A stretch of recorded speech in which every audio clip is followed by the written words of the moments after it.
Hi, everyone. Welcome to this edition of the Broadcast, where we give you bite-sized bits of best practices to help you be a better leader and a more effective communicator. I'm your host, Gerard Braud. So for about 6 to 8 weeks now, I have been silent. That's because I've been doing more listening than talking. So this is a time of many different crisis events happening at the same time, situations that arise to the level of crisis that we defined as affecting your organization's revenue, reputation, and brand. You have political issues. You have the issue of mask or not to mask. You have all of the COVID-19 issues. You have all of the social justice issues. You have the protest in the streets. You have Black Lives Matter and all of the social justice issues around that. What should you be doing? I've been getting lots of questions. I've been coaching people one-on-one about this, but I thought now would be a good time to address this now that we have some perspective looking back at what we've come through over the past few weeks. So here's the approach, and this is purely from a crisis communication standpoint, not a commentary on any of the issues or crises or situations that I've mentioned. There are 5 steps to effective crisis communications, and the first one you need to address is your vulnerability assessment. The 5 steps, I'll go over them real fast, and then we're going to come back to the vulnerability assessment. 5 steps of vulnerability assessment. Number 2, adjust your crisis communications plan to what you see in your vulnerability assessment. Step 3, make sure you have a library of pre-written news releases so you can respond quickly. Step 4, train your spokespeople so they don't say something stupid and go viral. Step 5, do a drill on the issues in your vulnerability assessment.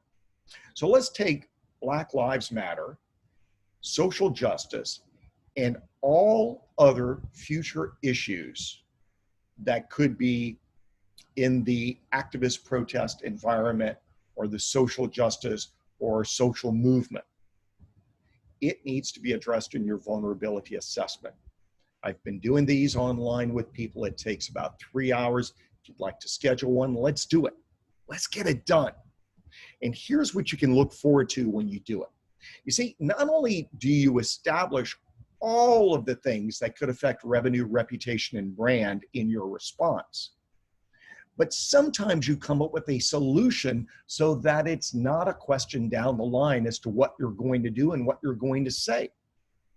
You see, good companies decide on a clear sunny day whether or not there is a corporate policy to comment on social issues or on political issues or on candidates.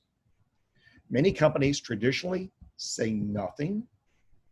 More modern companies, especially in the tech sector, think they should be very active in what they say.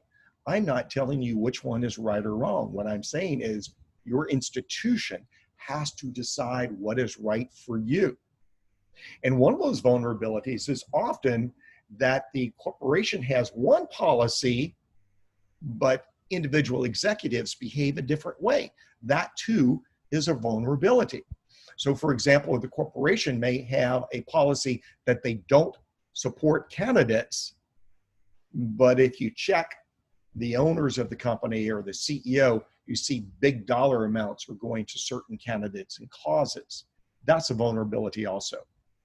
So what we've seen in the past few weeks is some companies made a comment or posted something like hashtag Black Lives Matter. And it has, for some, created a positive effect for their revenue, reputation, and brand, but for others, a negative effect. And it depends on your customer base. Some have said something, been accepted for doing a good job, or criticized. Some have remained silent, gotten thumbs up from part of the audience, and criticized by the others.